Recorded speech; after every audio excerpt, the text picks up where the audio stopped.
The job posting appeared on my screen at 11:47 a.m. on a Tuesday. I remember the exact time because I'd been refreshing the same employment website for 3 hours straight, watching positions disappear and reappear like a cruel game. Most required experience I didn't have, or backgrounds I couldn't fabricate. This one was different. Vague enough to seem real, professional enough not to be obvious. Nanny needed, Manhattan, competitive salary. That last part made my stomach clench. Competitive meant they weren't looking for desperate, which meant they might actually hire someone. My apartment in Brooklyn was 3 months behind on the kind of rent that shouldn't exist for a place this small. The lease agreement had words like subject to increase and market rate adjustment, which apparently meant the landlord could do whatever he wanted. Margaret, my mother, had offered money again last week during our Sunday call. She'd done it carefully, as if asking me to borrow from my own mother was something I could refuse without breaking. David, my brother, had left a check in my mailbox the month before. $500. I'd never deposited it. The thought of accepting money from a cop made my throat tight in ways I couldn't explain. I'd been a teacher for 8 years. Loved it in the way people love things that slowly destroy them. Elementary education, kindergarten through 3rd grade. I was good at it. Parents requested my classroom. Kids learned. Test scores climbed. Then I noticed something that good teachers aren't supposed to notice. Or rather, good teachers are supposed to notice but not say anything. There were 4 other teachers in the upper grades taking money from families. Not tuition, not donations. Direct payments for inflated grades, for students who hadn't earned advancement. I watched it happen twice before I realized what I was seeing. Then I spent 3 weeks convinced I was wrong before I finally went to the district superintendent. The district superintendent had listened very carefully while I explained everything. He'd taken notes. He'd nodded at appropriate moments. Then he'd asked me to wait in the conference room while he confirmed my findings. I'd waited for 40 minutes. When he came back, his expression had already decided my future without consulting me about it. The other 4 teachers had attorneys. I had a diploma and 8 years of solid performance reviews. By the end of the process, I was the problem. Instability in the workplace, creating hostile environment, suggesting improprieties without adequate evidence. The school board voted 6-3 to terminate. No severance, no reference. Just a letter saying my employment had been concluded due to conduct unbecoming of an educator. Nobody wanted to hire someone the school system had terminated. It didn't matter why. The reason didn't survive the first interview question. By month 6 of unemployment, I'd stopped mentioning the actual incident and started telling people I'd decided to explore other opportunities. They still didn't hire me. By month 8, I'd just started applying for anything that didn't require teaching certification. The phone call for the first interview came on a Wednesday. The woman on the line had a professional voice that gave nothing away. She said the position was with a private family, competitive salary, live-in or live-out options available. She asked if I could meet on Friday afternoon. I said yes, before she finished the sentence. The office was in Midtown, on the 42nd floor of a building that probably had a name I'd never remember. All glass and steel and people who looked like they'd never questioned anything in their lives. The man who interviewed me introduced himself only as an assistant. He didn't give a first name. His questions were standard. Experience with children, emergency response training, references. I answered them the way I'd learned to answer them. Truthful enough to be convincing, careful enough to be safe. He didn't ask about my termination. He didn't ask about anything that mattered. After 30 minutes, he shook my hand and said they'd be in touch. I almost didn't go to the second interview. The address they provided was an apartment building on Upper West Side, not an office. I called the number they'd given me to confirm it was legitimate. The same woman with the professional voice assured me it was. I arrived at 2:15 p.m. on a Monday. The lobby was enormous and quiet, the kind of quiet that means money. The doorman didn't look at me twice when I gave him the apartment number. The penthouse took up the entire top floor. That became obvious the moment the elevator doors opened into a private foyer. The man waiting for me was standing near a window that framed the entire city, or at least the part of it that mattered to people like him. He was tall, dark hair. There was a scar that traced from his right cheekbone down to his jaw, and something about that detail felt important. He wore a suit that made the one I was wearing seem like a costume. His eyes were dark brown, almost black, and they assessed me the way people assess things they're considering buying.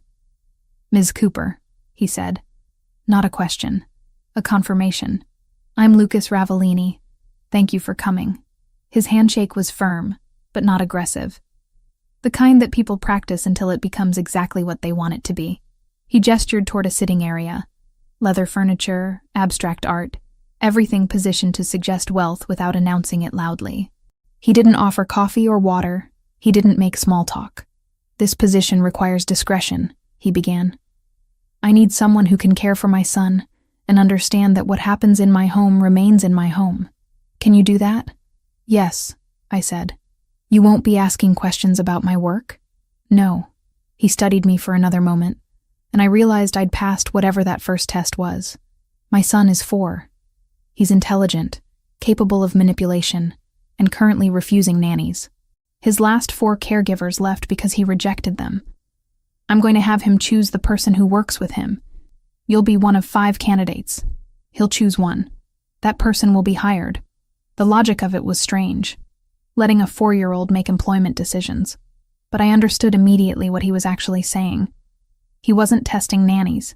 He was testing children's intuition, which meant something had happened to make him trust a child's judgment more than his own. "When?" I asked. "Friday evening, here, you and 4 other women. Mateo will be present. Then he decides." I should have asked more questions. Should have expressed concern about the arrangement or requested clarification about my actual responsibilities. Instead, I said, "I'll be here," and he walked me to the elevator without another word. Friday arrived with the kind of weight that comes before something changes. I wore simple clothes, dark pants, a green blouse the color of shallow water, no jewelry except my watch, no perfume. I wanted to be neutral, undemanding, almost invisible. The women who arrived before me were not invisible. The first one wore heels that probably cost more than I made in a month. The second had a diamond ring that caught light like it was personally offended by darkness. The third arrived with a designer bag and the kind of smile that suggested she'd never heard the word no. The fourth wore something that might have been Prada. I couldn't tell anymore. I'd been away from that world too long. They circled Mateo like he was a prize to be won. They offered toys pulled from expensive bags. They promised Disneyland and theme parks and adventures. They laughed loudly and touched him constantly and treated him like he was something to be performed for. Mateo looked increasingly trapped. Lucas watched from a chair positioned at the edge of the room, holding a glass of something amber. He didn't look at the women. He looked at me. And more specifically, he watched what I did after I realized that approaching the child like the others had wasn't going to work. I sat down on the floor, not kneeling, not assuming a subservient position, just sitting, the way someone sits when their legs stop working. I waited. The 4 other women continued their performance. Mateo's eyes began to dart between them and me. He looked confused. Then something in his face shifted. Probably he was old enough to recognize desperation, even if he didn't have a word for it yet. Desperation to be liked, to be chosen, to win. I wasn't desperate to be liked. I was just sitting on the floor. 15 minutes passed. Mateo started to cry. Not the performed cry he'd been using earlier. This was different, confused and overwhelmed. The cry of a small person who'd been given too much attention too quickly and couldn't process it. The 4 women immediately stopped their performance and looked at Lucas, waiting for instruction. I reached out slightly and waited. I didn't move closer. I didn't extend my hand further than my body. I just indicated, through the smallest possible gesture, that I was here if he wanted me. Mateo moved toward me like I'd pulled him with a rope. He buried his face in my chest, and his whole body shook with the kind of crying that comes from somewhere real. The other women exchanged glances. One of them checked her phone. Another adjusted her bag. Lucas set down his glass. "Monday," he said to me, not to them. "You start Monday. 1-month contract. We'll see how it works." The other women were still leaving their contact information, still talking about their experience, still competing for something they'd already lost. I didn't look at them. I was focused on the small body pressed against me, on the fact that this child, traumatized, testing, wounded in ways I hadn't yet identified, had somehow recognized that I wasn't performing anything, that I was just present, that sometimes, for a person who'd learned not to trust, presence is enough. My alarm went off at 6:30 on my first Monday, though I'd been awake since 5. The penthouse was silent in that particular way that only existed in places where money had purchased quiet.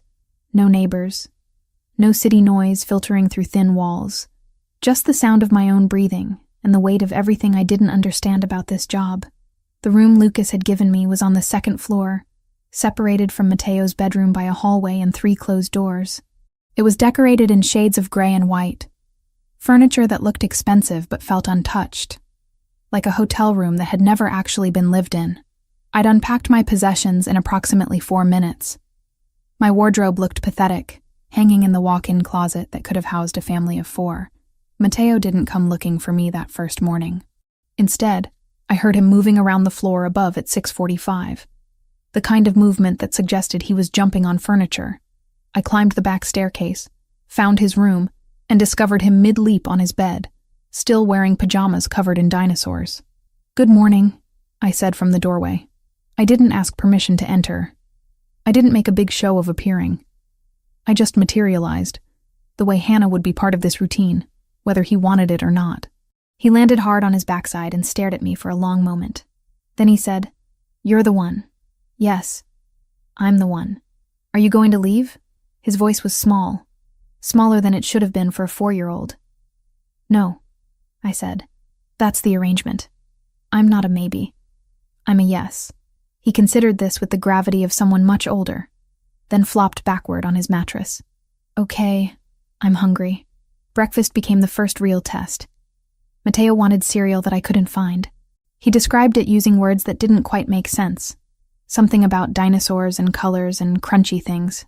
I didn't dismiss him. I didn't tell him we'd eat something else. I looked through every cabinet in the kitchen while he supervised from his position at the granite island, and when I couldn't locate his specific brand, I sat down beside him and said, "Tell me exactly where you saw it last." He directed me to a cabinet I'd already checked 3 times. But this time I noticed the box wedged behind the organic granola Lucas probably purchased and never ate. Mateo watched as I retrieved it, poured it into a bowl, added milk, and slid it in front of him. He ate methodically, seeming to measure whether this qualified as proof of commitment. The next few weeks followed a similar pattern. He would test me in ways both obvious and subtle, refusing lunch, then watching to see if I'd force the issue or present alternatives. Waking at 2 in the morning, screaming from nightmares and observing whether I appeared irritated or just appeared.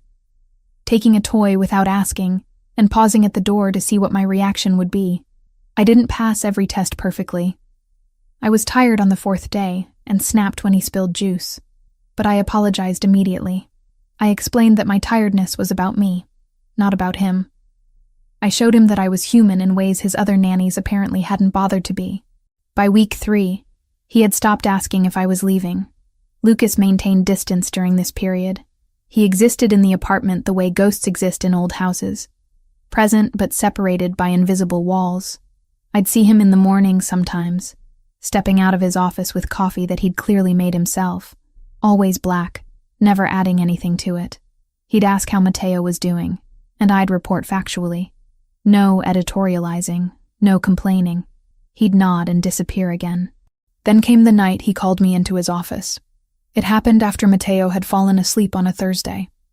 I was reading in my room, working through a book I'd started 3 weeks ago, and hadn't had time to finish, when his voice came through the intercom. "Ms. Cooper, could you come to my office?" The 3rd floor was where I never went. Mateo's nanny duties didn't require me to enter Lucas's workspace, and he hadn't invited me further than the kitchen and living areas. The office was exactly what I'd expected. All dark wood and glass, walls lined with books that probably weren't decoration, a desk that faced the door with military precision. He was standing when I entered, shirt sleeves rolled up, and he looked less like a businessman and more like someone who'd been carved from necessity itself. "Sit," he said, not unkindly, gesturing to the chair across from his desk. "Is something wrong? With Mateo?" I asked immediately, Still standing? Mateo is fine. He's asleep. He's been asleep for 2 hours. Lucas moved to a bar in the corner of the room and poured amber liquid into 2 glasses. He offered one to me. I shook my head. He shrugged and sat back down, the glass untouched on the desk beside him. You said you wouldn't ask questions about my work. I won't. I need to know that you mean that. I need to know that you understand what you've agreed to. Something in the way he said it made me sit down. Made me really listen. Not just hear words, but process them. Lucas was a dangerous man. I could tell that from every interaction, from the way people moved around him with careful precision, from the scars that covered his body like a map of survival. But I hadn't understood until that moment, looking at his face in the lamplight, that his danger wasn't directed at me. It was peripheral. It was context. I understand, I said. He picked up the glass he'd poured for himself and took a long drink. Then he said, 3 years ago, my daughter died. Her name was Lucia. She was 5 years old. My ex-wife was driving her home from my apartment. A car hit them on the FDR Drive. It wasn't an accident. I didn't breathe. My daughter died in the hospital at 11:47 p.m. on a Tuesday. My ex-wife made it through the night and died the next morning at 6:15. He delivered these facts the way someone delivers coordinates. Precise. Absolute. My brother arranged both deaths. His name is Marco. He wanted control of our family business. I wasn't moving fast enough for him, so he decided to remove variables. Mr. Ravellini, let me finish. His voice didn't rise. It didn't need to. I didn't remove him. He's still alive. He's still a part of my operation, because removing him would have made things more complicated. But I made certain he understood what had happened, what the cost of that decision was going to be. I understood then why Mateo woke screaming, why he tested every single person who entered his life, why a 4-year-old had learned to move through the world like someone already wounded.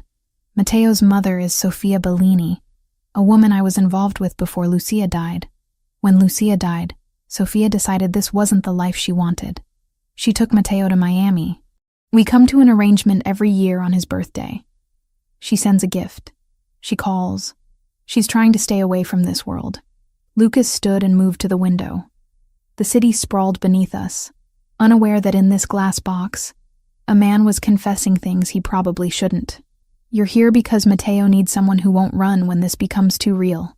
You're here because I needed to show my family that I could create stability even after everything fell apart. You're here because a 4-year-old child chose you out of 5 women, and I've learned to trust his instincts more than my own. I'm being used. I said it not as accusation, but as statement.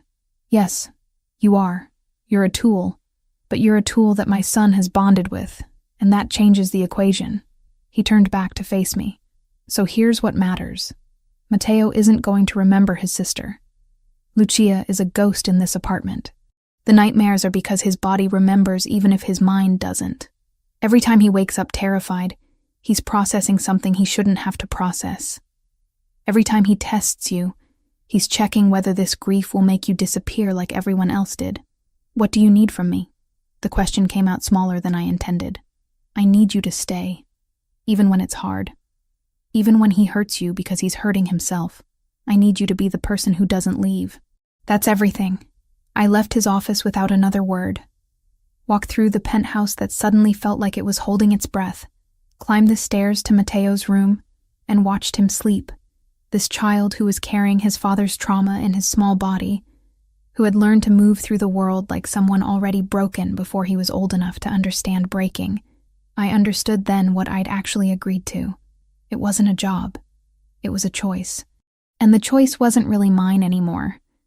It belonged to this child who'd chosen me, and to the damaged, dangerous man who was trying to raise him inside a world designed to destroy everything soft.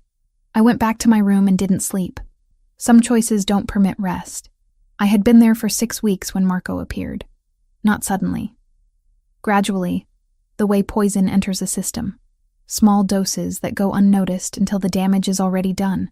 The first time I saw him was in the morning. Lucas was leaving his office as I helped Mateo with breakfast, and there was a man behind him.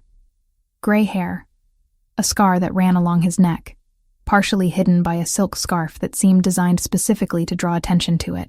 He looked at Mateo the way some people look at investments. "Ms. Cooper," Lucas said. His voice flat in a way I was learning meant something was wrong. "This is my brother, Marco." He was just leaving. Marco smiled. Not the kind of smile that involved warmth. The kind that used the lips as a weapon. "So, this is the famous Nanny. The one who captured our little Mateo's heart." "I'm just doing my job," I said, keeping my hand on Mateo's shoulder. "Of course you are." He looked at Mateo directly then. "Your father tells me you're very happy with Miss Cooper, that she's becoming very important to you." Mateo's body stiffened against me. He didn't answer. Lucas moved between them. "Marco, you have somewhere to be." After that, I noticed Marco coming regularly. Thursdays, mostly, sometimes Wednesdays. He'd arrive in the afternoon and disappear into Lucas's office, and I'd hear muffled voices that occasionally rose to something approaching aggression. Mateo would become withdrawn on those days, pulling into himself like a plant wilting under fluorescent light. His nightmares came more frequently. His testing behavior intensified. It was on a Thursday when I made the mistake of being in the hallway outside Lucas's office while Marco was there. I wasn't trying to listen. I was carrying laundry down to the utility room on the ground floor and happened to pass the slightly open office door. What I heard stopped me in place.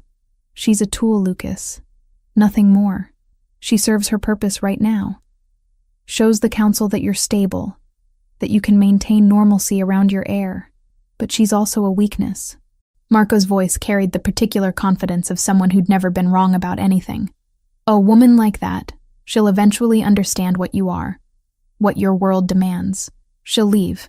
And when she does, you'll look weak. You'll look like you've lost control." I should have kept walking. The laundry in my arms was still warm from the dryer, and I needed to get it to the bedrooms before Mateo's bedtime routine.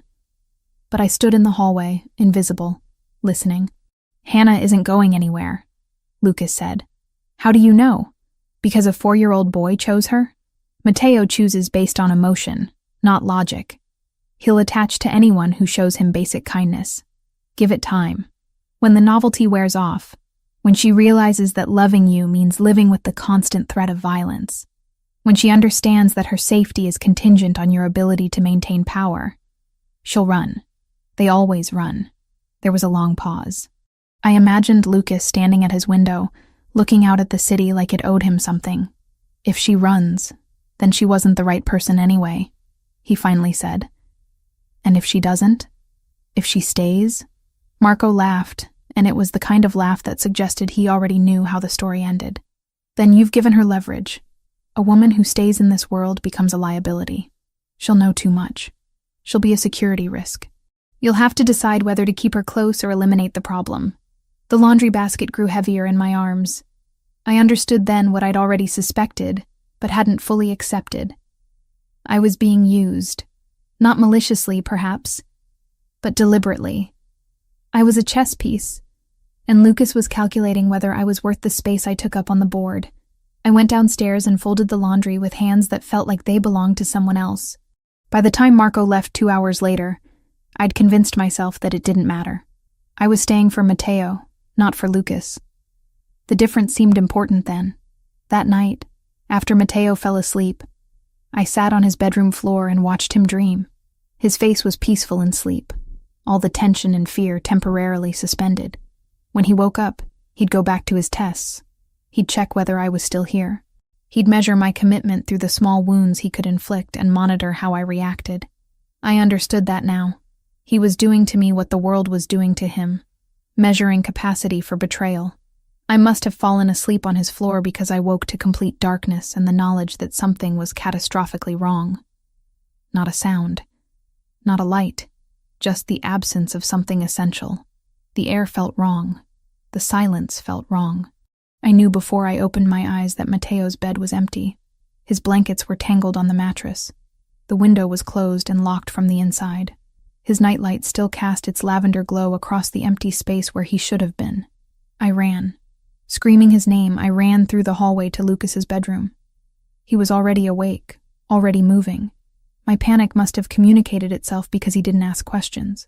He just grabbed his phone and made 3 calls while pulling on clothes.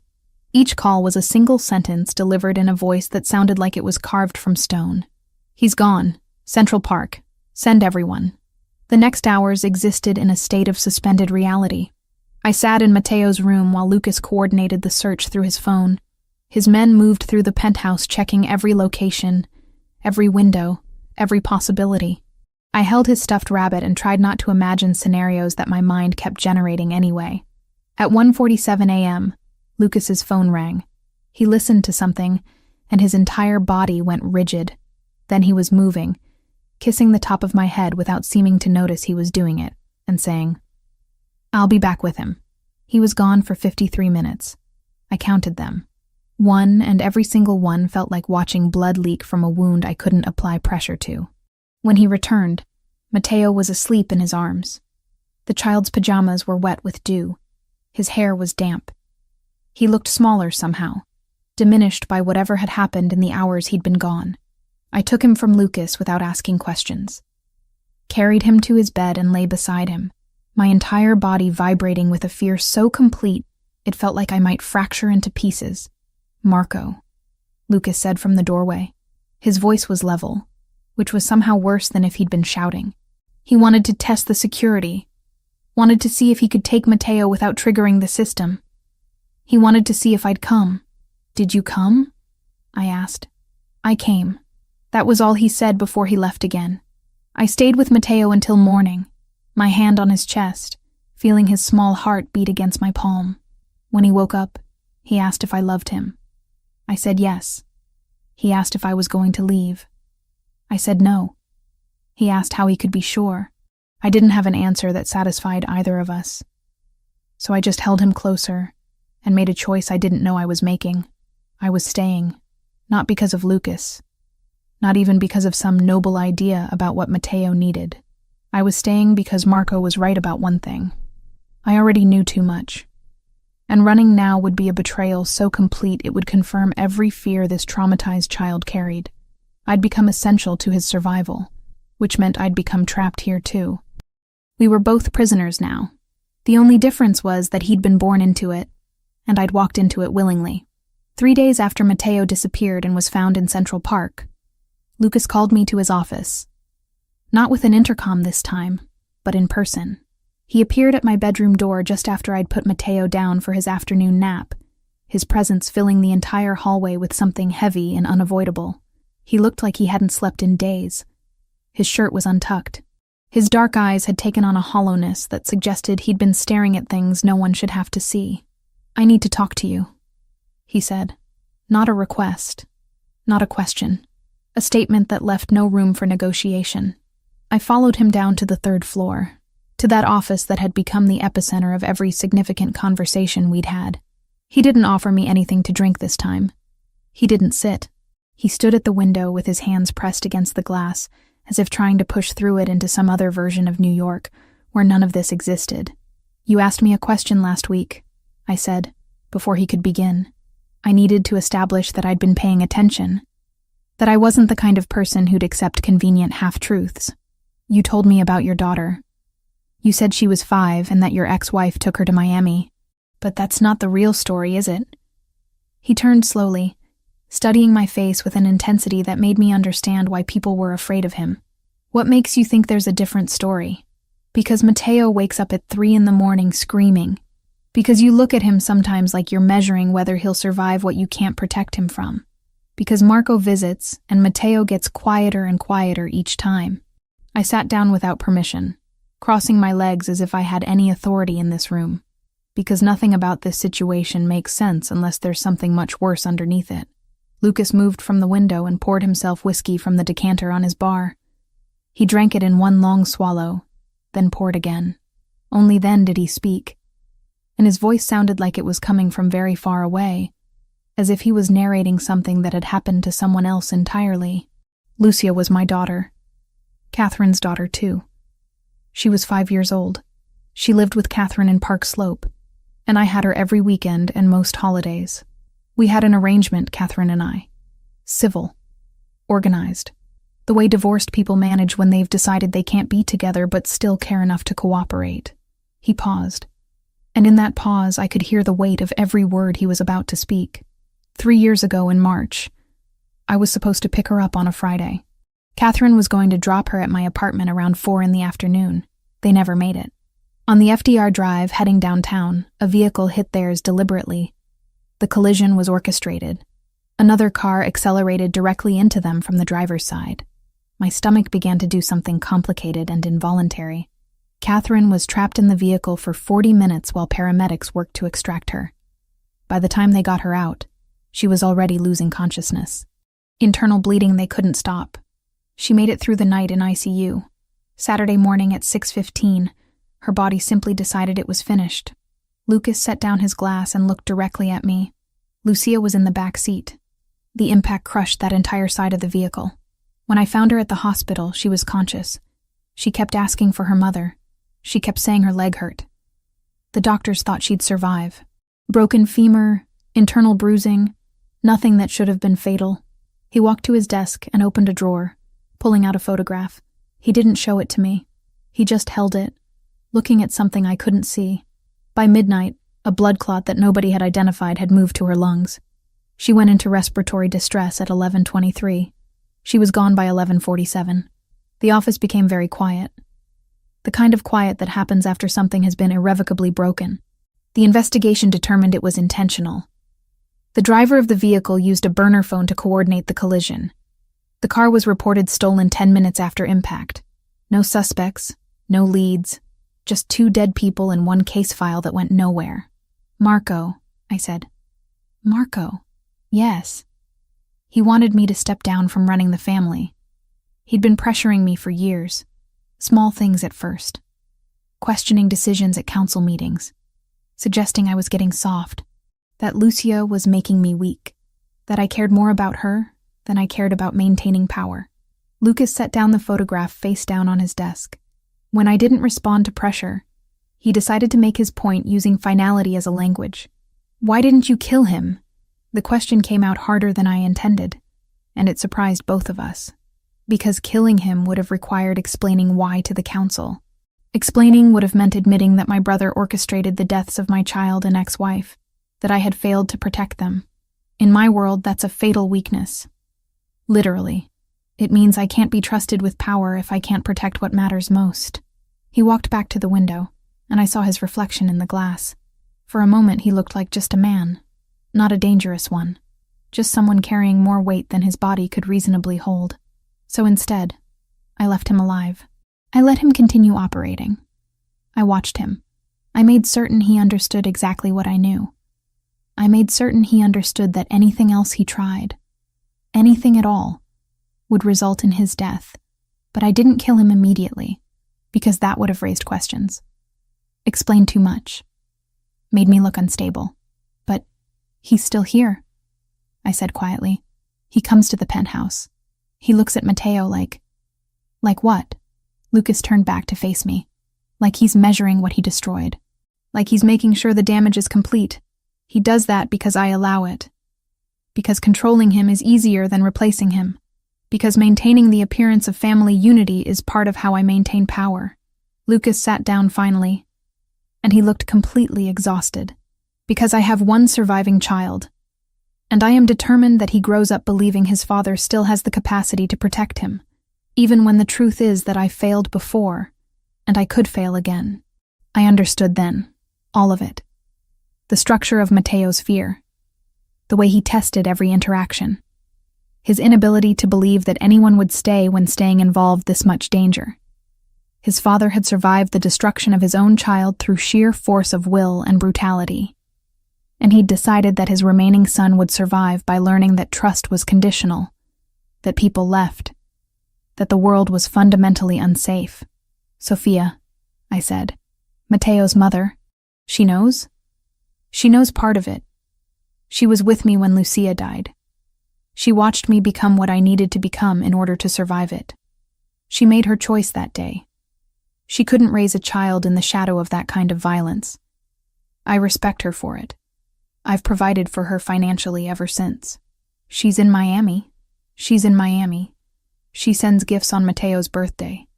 She calls on holidays. She exists in his life as a ghost. the way Lucia exists as a ghost. The difference is that Sophia made the choice to become a ghost. Lucia didn't have that choice. I sat back in the chair, trying to process a story that was too large to fit inside the normal boundaries of understanding. This wasn't a man who'd had something go wrong. This was a man who'd been systematically dismantled by someone he was related to, and had chosen to continue existing anyway. "Why are you telling me this?" I asked. "Because I need to know that you understand what you're agreeing to. That you comprehend that Matteo's entire existence is shadowed by violence you didn't cause, but will have to live alongside anyway. That by staying, you're not just becoming his nanny. You're becoming a target." Lucas leaned forward.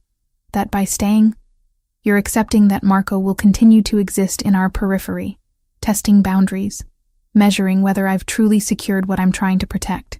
You said something to me once," I began, searching for the right words. "You said I was a tool, that I was being used to show the council something about power and stability."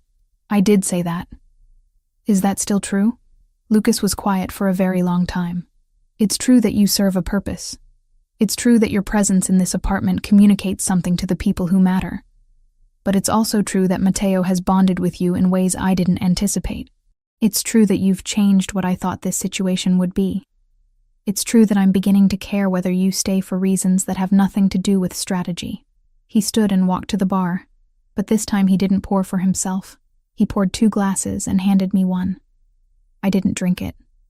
I just held it, feeling the weight of the crystal.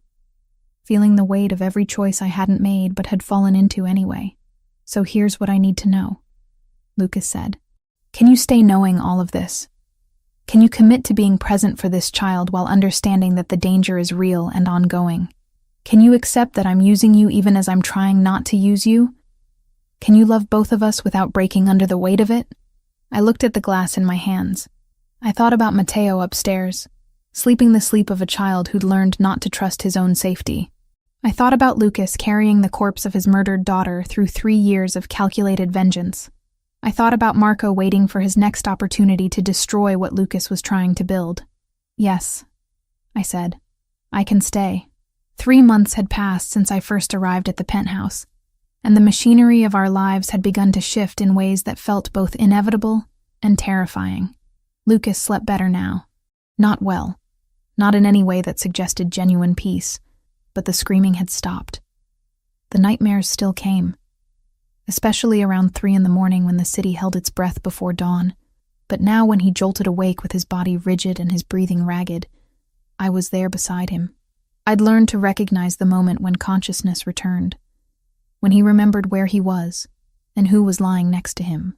In those seconds, I'd see his shoulders drop, his hands unclench, his face reorganize itself around the fact that this time, nothing had been taken. Matteo had stopped asking if I was leaving. This shift happened so gradually that I almost missed it. One day he was testing every boundary, measuring my commitment through small cruelties and strategic rejection. The next, he simply began to trust. Not completely, not in the way children who hadn't been traumatized could trust, but enough that he'd occasionally reach for my hand without first checking whether I might pull away. Enough that he'd follow me through the apartment without requiring constant confirmation that I hadn't disappeared. The transition between Lucas and me had been equally gradual, equally impossible to pinpoint. Small moments accumulated into something that resembled intimacy. I'd find him in the kitchen while Matteo napped, and instead of retreating to his office, he'd stay. We'd prepare lunch together in a silence that felt less like absence and more like understanding.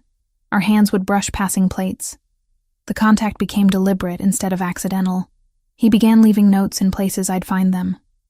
Not love letters, just observations. Something I'd said that he'd been thinking about. A reminder that he was paying attention to the specific details of my existence. One evening, standing on the penthouse balcony while Matteo slept inside, Lucas draped his suit jacket around my shoulders without asking if I was cold. I hadn't mentioned the slight chill that had settled across the terrace. He'd simply noticed my arms trembling and provided warmth, the gesture carrying an intimacy that words couldn't have matched. "Tell me something real," he said, his hands remaining on my shoulders. "Not something you've prepared, something that terrifies you." I considered lying, considered offering something manageable, something I'd already processed into safety. Instead, I said, I'm terrified that I'm not enough for him, that one day he'll remember me differently, and I'll be the person who wasn't his mother, that I'm filling a space that will always feel temporary to him, and he'll eventually understand that and resent me for it. Lucas turned me to face him. You're not filling a space. You're creating one that didn't exist before you arrived. You're not replacing anyone. You're establishing something new. 2 weeks after that conversation, he kissed me. It happened in his office on a night when Mateo had fallen asleep earlier than usual. I'd come down looking for Lucas, finding him standing at his window in that posture he often adopted, looking at the city like it owed him explanations for every terrible thing it contained. I didn't ask what he was thinking about. I simply moved closer. He turned, and his hand came up to my face with the careful precision of someone handling something fragile or dangerous. When his mouth found mine, it wasn't tentative or exploratory. It was a man who'd already made a decision and was simply confirming what he already knew. That night, we made love in his bed. Not frantically or urgently, but deliberately, with every touch carrying the weight of a choice being reaffirmed. Afterward, lying in the darkness, he said something that broke something open inside me. You can leave, he said quietly. You can take Mateo tonight. Call my people. They'll create documents that say you're his legitimate guardian. You'll disappear somewhere Marco can't reach you. I'll erase the 3 months you've been here from every record that matters. I turned to face him, his face barely visible in the darkness. Why are you telling me this? Because I need to know that you're staying by choice, that you're not trapped here by circumstance or fear, that when things get harder, and they will get harder, you're choosing to stay because you want to be here, not because you have no alternative. I'm choosing to stay, I said. Even if leaving would be safer, leaving would never be safe. Not for him. You know that. Lucas pulled me closer, his arms tightening around me. Then we're doing this. All of it. Every difficult thing that comes with this. 6 weeks after that conversation, we existed as something resembling a family. Mateo stopped his constant testing and began asking Lucas questions about things that mattered. He'd wake on weekend mornings and ask if Lucas would make breakfast instead of automatically assuming I would. He started holding both our hands sometimes when we walked through the apartment. The physical world had reorganized itself around the 3 of us, and something that had felt like a temporary arrangement was beginning to feel like permanence. Then the security alarm started malfunctioning. Small failures at first. A camera that went dark for 17 seconds. A lock that delayed before engaging. A notification that came 5 minutes late.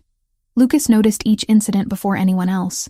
His body going rigid in a way I'd learned meant his mind was calculating trajectories and probabilities. He'd pull me aside and ask me quietly to notice exits, to remember the service stairwells, to understand that what was happening was precisely what he'd been anticipating.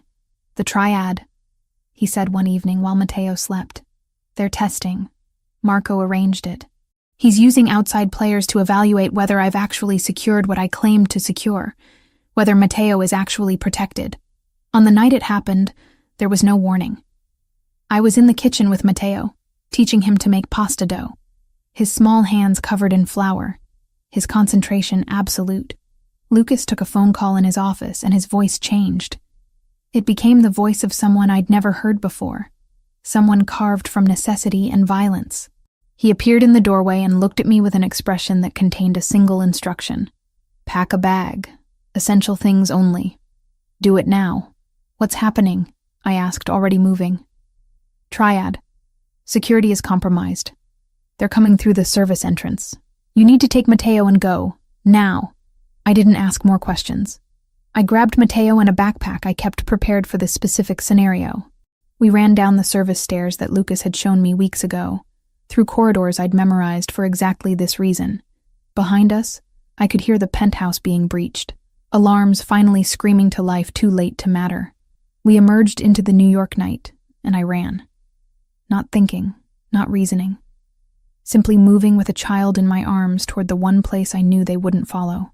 Toward my brother David, in Brooklyn, where the Mafia of Manhattan was just a story told in bars late at night. David's apartment was exactly what the penthouse wasn't. Small. Cluttered. lived in. When he opened the door and saw me standing there with Mateo and terror written across my face, he didn't ask questions. He was a cop who understood complicated situations, but more importantly, he was my brother. "Come in," he said.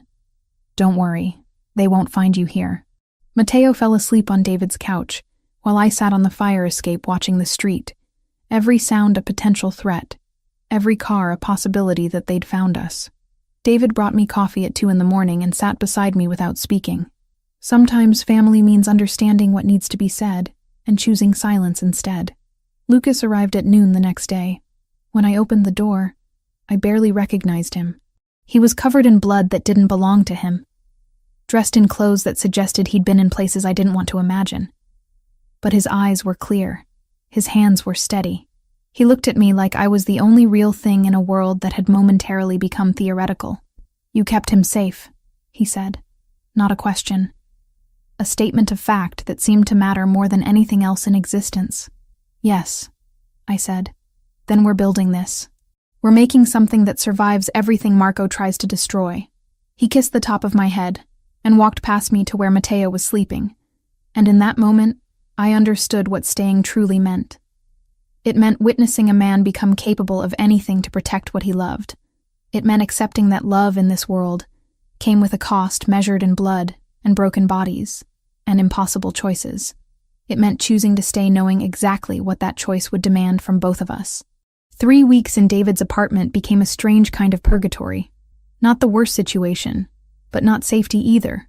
We existed in a state of suspended animation, waiting for Lucas to reorganize whatever had been shattered during the attack. Mateo adapted quickly to the small space, to my brother's awkward attempts at entertaining a 4-year-old, to the reality that the penthouse was no longer accessible. He didn't ask many questions about why we'd left or when we were going back. Children who'd experienced trauma understood instinctively that explanations were often lies meant to comfort adults, not truths meant to clarify situations. David moved through those 3 weeks with visible tension. As a cop, he understood exactly what Lucas Ravellini was, what his world contained, what violence looked like when it wasn't reported to the authorities. As my brother, he also understood that I'd made a choice that couldn't be unmade. The conflict played across his face every morning when he'd find me on his fire escape before dawn, watching the street like some medieval guard looking for invading armies. "You can stay here," he said one morning, bringing me terrible coffee he'd made himself. "Permanently. I can file papers. You'd have custody through legal channels. They'd never touch you. They'd find us," I said quietly. "And when they did, Lucas would level this entire neighborhood looking for us. You know that." David set down his coffee cup with deliberate care. "I know that, which is why I'm asking whether this is what you actually want, or what you've convinced yourself you have to accept." "It's both," I said. "It's always both." Lucas called every evening at 6 o'clock. Never from the same number, always brief. Always coded in language that suggested he was conducting multiple conversations on multiple levels. He'd ask about Mateo, ask if I was safe, ask if David was treating us well. Then he'd give me updates that contained information only I would understand. The triad had been dealt with. Marco had been disciplined. The penthouse was secure again. Security had been increased. Everything was ready for our return. On the 14th day, my mother Margaret arrived at David's apartment without calling first. She'd simply shown up with groceries and determination, her nurse's intuition having told her something was drastically wrong. David hadn't wanted to tell her. I'd asked him not to. But Margaret knew her children well enough to recognize catastrophe masquerading as normalcy. When she saw me on David's couch with Mateo sleeping against my shoulder, something in her face reorganized itself. She'd worked in hospitals for 40 years. She'd seen families in crisis. She understood the specific exhaustion that came from protecting someone else's survival. "Tell me," she said, sitting down across from us. I told her everything. Not sparing details. Not softening the reality of what Lucas was, or what kind of world he inhabited. Margaret listened the way mothers listen, absorbing information not to judge but to understand what her daughter had actually chosen. When I finished, she was quiet for a very long time. "Does he treat Mateo well?" she finally asked. "Yes." "Does he treat you well?" He's trying to. He's limited by what he is. But yes. Then you have to decide whether love is something you measure by normal standards, or whether you measure it by the context you're actually living in. Margaret reached across and touched Mateo's sleeping face gently. I married your father knowing he drank. I stayed knowing it would probably destroy me. I'm not recommending that choice. I'm just saying that sometimes we love people not because they're good, but because we're invested in the specific ways they're trying to be better. On day 18, Lucas came to David's apartment himself. It was reckless. It was dangerous. It was also a statement. He walked into my brother's living room like a man declaring war on the very concept of caution, and David, recognizing the gesture for what it was, stepped back and let him approach me. Lucas looked transformed. His clothes were expensive but less formal. He'd shaved, but there was still a darkness around his eyes that suggested he hadn't slept in days. He carried something small in his hand, a box. I need to ask you something, he said, addressing me while aware that David and Margaret were both watching. And I need you to understand that my asking is not strategic. It's not about what the council thinks or what Marco might do. It's about the fact that I can't imagine continuing to exist without you. He opened the box. Inside was a ring. Not ostentatious. Not cheap. Something that existed in the space between those extremes, suggesting practicality without suggesting that wealth couldn't afford better. Marry me, he said. But understand what that means. It means you're permanently embedded in my world. It means your safety is conditional on my continued power. It means that every threat to me becomes a threat to you. It means that my enemies become your enemies. It means that if you decide to leave later, that choice becomes complicated in ways that might not be survivable. I thought about Sophia in Miami, voluntarily removing herself. I thought about Lucia, who'd never been given a choice at all. I thought about Mateo, who'd been given the option to choose me and had committed his entire future to that single decision when he was 4 years old. I need conditions, I said. Tell me. Mateo is completely separated from the business. His entire life is protected. Whatever happens, he grows up outside this. He doesn't know about it unless he chooses to know. Yes, Lucas said immediately. Marco is dealt with, not killed. I won't carry that, but removed. Somewhere he can't threaten us. He's being sent to Palermo. Family property. Indefinite exile with enough money to live comfortably, but not enough to rebuild power. Sophia is respected. Her connection to you remains financial and biological, but nothing more. She's not pulled back into this. She already made her choice to leave. I protect that choice. And my mother and David are protected. Quietly.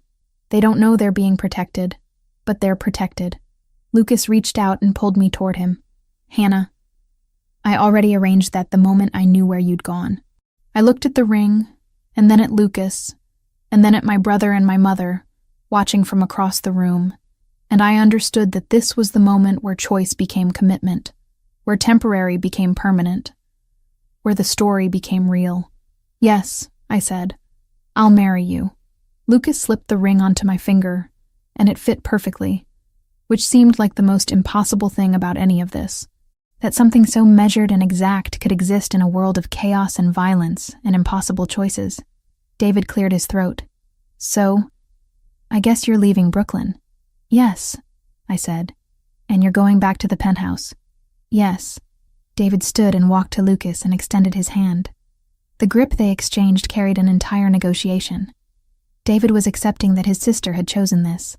Lucas was accepting that David would be watching, that a cop would be forever aware of exactly what Lucas was. It was not friendship. It was mutual recognition of boundaries. We returned to the penthouse on a weekday afternoon. The damage had been repaired. The security had been upgraded. Everything looked exactly as it had before, except for the weight of what had happened now lived inside the walls. Mateo ran to every room like he was confirming that we'd actually come back, that this hadn't been abandoned for something else. That evening, Lucas asked me to marry him again. Not with the ring this time. Just with his voice in the darkness of his bedroom. I'm already saying yes, I said. I know, but I need to ask because I need to confirm that you're choosing this every day, not just once. Every day, I promised. Even when it's hard. Especially then, he said. And I understood that this was what commitment looked like in his world. Not romantic gestures, not certainty, just the daily choice to stay, to believe, to try to build something real inside a structure designed to destroy everything soft. The wedding happened on a weekday morning at the Manhattan Marriage Bureau in the Civic Center. No church, no flowers arranged by someone else's vision. Just a judge who'd married hundreds of people in situations exactly like ours, and who didn't ask questions about the scar on Lucas's face or the protective way his hand never left my lower back. Mateo wore a suit that had been tailored to fit his small frame perfectly, and he carried the rings in a pillow that was probably worth more than my first car. When the judge asked if anyone objected, the courtroom stayed silent. My brother David sat in the back, his cop's posture rigid with the weight of understanding exactly what this ceremony meant. My mother Margaret held my hand before I walked to the judge, and she didn't speak, just squeezed once, a gesture containing everything she wanted to say but couldn't. I wore a dress in pale green that made me look less like a bride and more like someone who'd simply decided to get married. No veil, no elaborate updo, just my hair down and a single piece of jewelry Lucas had given me that morning, a necklace that contained his initials engraved inside, private, meaningful only to people who would never see it. When Lucas said his vows, he didn't recite something prepared. He looked directly at me and said, "I'm going to spend the rest of my life trying to deserve this. Trying to deserve you. Trying to deserve him." He gestured toward Mateo, who was watching with the gravity of a child who understood that something permanent was happening, that the temporary had just become permanent. Marco sent a bottle of champagne. Expensive, accompanied by a card that read, "To new beginnings and old endings." Lucas looked at the bottle for a very long time before setting it aside unopened. We didn't need Marco's blessing or his irony or his continued presence in any form. 3 months after the wedding, I discovered I was pregnant. Not planned, not unexpected either. Just something that happened when two people stopped using prevention as a barrier between themselves and the future. I took the test at midnight because I couldn't sleep, and I saw the positive result and just sat on the bathroom floor of the penthouse for an hour, trying to understand how the machinery of my life had reorganized itself so completely. Lucas found me there at 2 a.m. He didn't ask questions. He just sat beside me and read the test, and then looked at my face and understood everything I was feeling without me having to translate it into words. "Are you staying?" he asked. Not, "Do you want to stay?" Not, "Can you handle this?" Just the simple question that had become the foundation of everything we'd built. "Yes," I said. "I'm staying." "Then we're having a daughter," he said. "Because you know we're having a daughter, right?" "How do you know that?" "Because the universe owes me one. And because I think you need to experience something that doesn't come with the weight of my family attached to it." Over the following weeks, as my body began to shift and change, Lucas became someone I'd never seen before, protective in ways that transcended possessiveness. He researched obstetrics, like he was preparing for military operation. He read books on pregnancy. He learned what foods I could and couldn't eat, what positions hurt, what times of day the nausea was worst. When I was at 6 weeks and vomiting for the 3rd time that morning, he held my hair back and then made me ginger tea and sat with me until the world stopped spinning. Mateo, when we told him, accepted the news with the logic of a child who'd learned that the world was less predictable than other people wanted him to believe. "Will she have my name?" he asked. "She'll have a different name," Lucas explained. "But she'll be your sister. That means you're responsible for her, for keeping her safe." Mateo considered this with absolute seriousness. "I'm good at that. I protected Hannah when you were working." The birthday invitation from Sophia arrived 3 weeks before Mateo turned 5. Not a personal letter, just an official envelope containing a gift receipt and a note. "I hope he's happy. I hope you both are happy. Tell him his mother thinks about him every day, even from a distance." Lucas showed me the letter and didn't speak about it, but I watched him read it 3 times, and I understood that some wounds never fully close. They just become part of your architecture, things you learn to move around without tearing open again. Mateo's 5th birthday party happened in the penthouse. Just family. David brought Margaret. Lucas arranged for security that was completely invisible. We decorated the living room with balloons and streamers, and Mateo was overwhelmed by the simplicity of it, the directness of celebrating him without performance or strategy. When he blew out his candles, he made a wish he wouldn't tell us about. But later, when he thought nobody was watching, I heard him tell Lucas that he'd wished for his sister to be born healthy and for Hannah to never be scared again. That night, after Mateo had fallen asleep, Lucas and I stood on the balcony watching the city that never stopped existing, regardless of what happened inside the buildings that contained it. His hand was on my growing belly, feeling the small movements that were still barely detectable. "I've been thinking about something," he said. "About the timeline we discussed. About the possibility of actually leaving this." "Leaving how?" I asked. "In 5 years I step down. Completely. I hand over operations to someone I've been training. We take the money we've accumulated and we disappear. Not dramatically. Just transition. Mateo goes to school. You have the baby. We become invisible." "Can you really do that?" "I can do anything if the reason is strong enough." He turned me to face him. "And the reason is strong enough now. I have you. I have him. I'm about to have her. That's enough. That's more than enough." The pregnancy progressed normally. The doctor Lucas hired, discreet, expensive, completely trustworthy, confirmed that everything was developing correctly. The baby was female. Everything was where it should be. At 7 months, I felt the first strong kick he could feel too. And I called Lucas from wherever he was and told him. And he came home within an hour just to put his hand on my belly and feel his daughter acknowledge her own existence. Mateo became increasingly involved in preparing for the baby's arrival. He helped me paint the nursery a soft yellow that suggested sunlight without being aggressive about it. He picked out furniture with the seriousness of someone selecting pieces for his own future. He asked questions about what babies needed and where they came from, and Lucas answered him with the same directness he'd used about everything else. No softening, no talking down. One evening, when I was 8 months pregnant and uncomfortable in ways I'd never been uncomfortable before, I found Lucas in the nursery looking at the small crib we'd assembled together. He was just standing there, staring at it like it was a portal to some version of the future he still wasn't entirely sure he deserved. "This is real," I said. It wasn't a question. "It's real," he confirmed. "And it's not going to be destroyed. I won't allow it.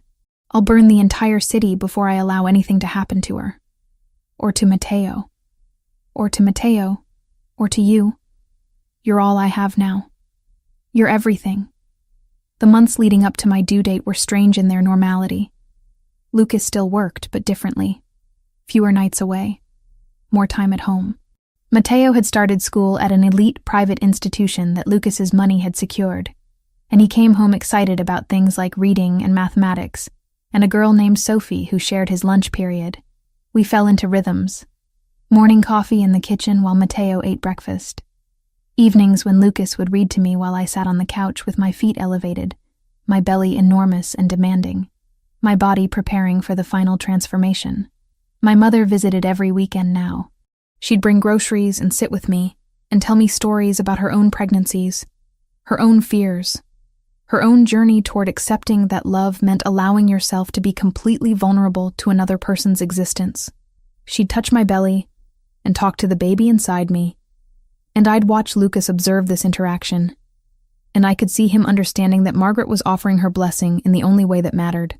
David stopped by more frequently, too. He'd bring Mateo home from school sometimes and stay for dinner. He and Lucas had developed a strange sort of understanding, a recognition of each other's boundaries that suggested respect, if not quite friendship. One evening, David pulled me aside while Lucas was helping Mateo with homework. "You're happy," he said. It was statement, not question. "Yes," I said. "I'm happy, even knowing what he is, especially knowing what he is, because he's trying to be something different, and that matters more than what he was." By the 9th month, everything was ready. The nursery was complete. Mateo understood that his life was about to transform. Lucas had put his affairs in order in ways that suggested preparation for something permanent. My body was ready. The baby was ready. We were all positioned at the edge of something that would change everything. On the night before my labor actually began, Lucas held me in bed and said something he'd never said before. "I love you. Not strategically, not as a tool, just completely. I love who you are and what you've chosen and what you're about to do. I love you." I fell asleep in his arms, knowing that this was the moment where everything had shifted from temporary to permanent, from contingent to absolute. The future was no longer something I was preparing to survive. It was something I was building. Labor started on a Tuesday morning at 4:30. I woke Lucas with a single word, and he was immediately conscious in the way people become conscious when they've been waiting for a specific moment for months. He had his phone in his hand before I'd finished explaining that the contractions were coming every 7 minutes. Before I could say anything else, the penthouse had transformed into coordinated action. David arrived first, which meant Lucas had called him before we'd even made it to the car. My brother had arranged to be available for exactly this reason, understanding that my labor would be a family moment, regardless of the circumstances that had created this family. Margaret arrived at the hospital while I was already in the delivery room, holding my mother's hand while Lucas paced between me and the door, unable to settle anywhere for longer than 30 seconds. The labor lasted 14 hours. Mateo had been induced after complications. This birth was the long, difficult kind that teaches you things about pain and endurance you didn't know your body could contain. Sometime around 6 p.m, when I was certain I couldn't continue, the doctor told me that the baby was in the perfect position, that it was time, that I needed to push. I pushed. Once, twice, 3 times. And then she existed outside of my body, outside of the theoretical. A small human, with Lucas's dark hair, and a cry that sounded like she was arguing with the universe itself. "She's perfect," the doctor said. "Completely healthy." They placed her on my chest, and I felt Lucas move closer. When I looked up at him, he was crying. Not silently, not with restraint. Completely, openly crying. His entire body shaking with sobs that sounded like he was releasing 3 years of grief he'd been storing in his bones. "Lucia," he said. "Her name is Lucia." I understood what he was doing. He was taking a ghost and transforming her into something real. He was refusing to let that name be a tomb and making it into a bridge. His daughter who died at 5 would exist now, not as tragedy, but as legacy. This baby who'd just been born would carry forward the name of the child he couldn't save, and in doing that, he was healing the only way he knew how. Mateo met his sister approximately 6 hours after she was born. We brought him into the recovery room where I was sitting up in bed, still bleeding and exhausted and overwhelmed by the physical reality of having expelled an entire human from my body.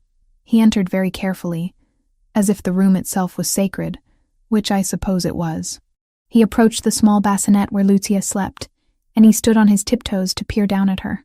"She's so small," he whispered. "She'll get bigger," I said. "Like I did?" "Exactly like you did." Mateo reached out and touched her hand with one finger, testing whether she was real. When Lucia's tiny fingers closed around his, he looked back at Lucas with an expression of absolute wonder. He'd become a big brother. He'd been promoted in the family hierarchy. He was now responsible for something more fragile than himself. Lucas picked him up and held him while both of them looked at the sleeping baby. I watched the 3 of them, and I understood that we weren't a tool anymore. We weren't strategic. We were a family that had chosen each other through fire and blood and impossible circumstances. 1 year passed. Lucia's first birthday happened on a Tuesday, celebrated with a small cake that Mateo helped me bake, decorated with a single candle because she wouldn't understand the significance anyway. Lucas held her while she looked at the flame, completely fascinated by the dancing light. Mateo sang happy birthday off-key, and Margaret filmed the entire thing on her phone while David pretended he wasn't filming too. The penthouse had transformed into a home. There were toys everywhere now. Drawings Mateo had made taped to the refrigerator. Photos of all 4 of us on the walls. Evidence of lived experience instead of strategic display. When Lucas walked through the apartment now, he moved differently. His shoulders were less rigid. His jaw stayed unclenched for longer periods. He was becoming something that resembled a man at peace, or at least a man who'd learned to live alongside his own violence. Business had shifted, not disappeared, but transformed. Lucas had begun the process of stepping back, positioning a younger man named Antonio to gradually take control. The council had accepted this transition because Lucas had explained it in language they understood. Succession planning. Antonio was competent. The operations would continue. Lucas's influence would remain advisory if never absent. It was the kind of exit strategy that maintained power even while seeming to relinquish it.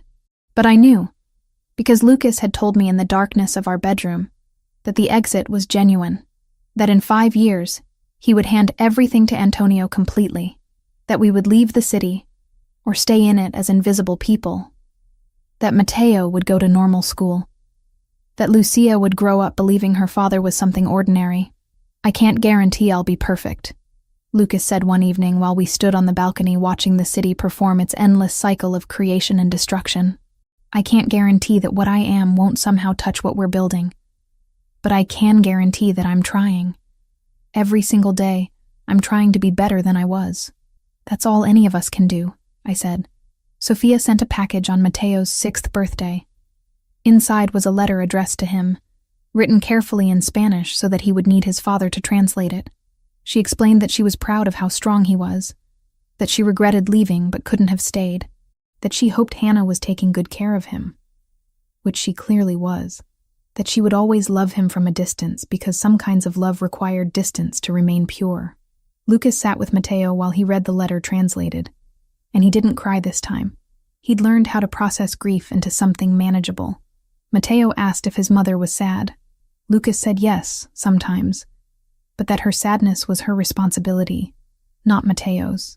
That sometimes the people we love have to make choices that hurt, and our job is to survive those choices without letting them destroy us. Nearly 3 years had passed since I arrived. The timeline Lucas had promised was playing out. The triad incident had been resolved. Marco had settled into his exile in Palermo, occasionally sending postcards from places he visited that were carefully documented by Lucas's people. Slowly, he was becoming irrelevant. Not because Lucas had killed him, but because Lucas had removed the oxygen that kept Marco relevant. Without access to operations or counsel, Marco was just an aging man in Italy spending family money. My brother had eventually come to terms with what Lucas was. David attended the children's birthday parties. He brought Lucia presents. He taught Mateo how to throw a baseball properly. He existed in our life not as judgment but as family. His cop's perspective shifted by the reality of loving someone inside an impossible situation. My mother had become something like a grandmother to both children. She came to the penthouse 2 days a week and told them stories. She taught Mateo to read better. She held Lucia when she was teething and uncomfortable and couldn't be soothed by anyone else. One day, after putting both children down for nap, she pulled me aside. "He's a good father," she said simply. "He's trying to be." "That's the same thing," Margaret replied. "Trying is the whole point. The people who think they don't need to try are the dangerous ones, but the people who understand how much trying matters, they're salvageable." By year 3, we were completely normalized. Mateo attended school where nobody knew his father was anything other than a businessman. Lucia had learned to speak and took her first steps and discovered that she could manipulate every adult in her environment with a simple smile. I'd started consulting for translation projects discreetly, working from home, building something that resembled a career without the visibility that would complicate Lucas's transition. Lucas still worked, but less frequently. He spent more time at home. He attended school functions. He made breakfast on weekends while Mateo sat on the counter and talked about whatever had been occupying his mind that particular morning. He was becoming the thing he'd been afraid he couldn't be, an ordinary father. One night, standing in the penthouse balcony while both children slept, Lucas said something that suggested completion. "Thank you." "For what?" I asked. "For staying. For believing that this was possible. For making it real." "We made it real together," I said. "No. You made it real. I just stopped destroying it." In the 5th year, the transition was complete. Antonio had full control of operations. Lucas had stepped away from the council. He maintained relationships and influence, the kind of soft power that could never truly disappear, but the daily management of the business belonged to someone else. He was still the shadow that everything revolved around, but he no longer had to maintain the facade of being present in the machinery. Matteo was 9 now. Lucia was 4, the same age Matteo had been when I first arrived. The parallels weren't lost on any of us. She had the same testing behaviors. She pushed boundaries with the same careful calculation. But the difference was that she had 2 parents and a big brother who'd learned how to recognize trauma in its earliest stages. She was healing before the damage could calcify. On Lucia's 4th birthday, Matteo held his sister's hand as she blew out her candles, and I watched Lucas watch them, and I saw something in his expression that suggested completion. His dead daughter had been honored through this living one. His son had survived. His family had transformed him. The man who'd entered my penthouse interview covered in the armor of violence had become someone capable of softness. David brought Margaret to the birthday celebration, and my mother stood beside Lucas while the children played, and she said something I overheard. "You're going to be okay, all of you." Lucas looked at her with something approaching gratitude. "Because of Hannah." "Because of all of you," Margaret corrected. "Hannah chose. Matteo chose. You chose. That's what makes it work. When everyone chooses, even from impossible positions, that's when transformation becomes real." As the evening dissolved into darkness, Lucia fell asleep on Lucas's chest, while he sat in the leather chair that had become his, reading to Matteo, who was old enough now to understand complex sentences, but young enough to still want his father's voice. I watched them from the doorway, and understood that we'd survived something that should have destroyed us. That love, measured by the context we were actually living in, rather than normal standards, was powerful enough to reshape everything. That staying had been the right choice, not because it was safe, but because it mattered. The future stretched ahead of us. Lucas would eventually be completely removed from operations. We would become invisible. The penthouse would remain ours, or we'd move somewhere else where nobody knew who we'd been. Matteo would become whatever he chose to become, without the weight of legacy dragging him down. Lucia would grow up believing her father was ordinary, and I would stay, because I'd already chosen, because love demanded presence, because this family, this impossible, violent, reconstructed family, had become real enough to merit commitment.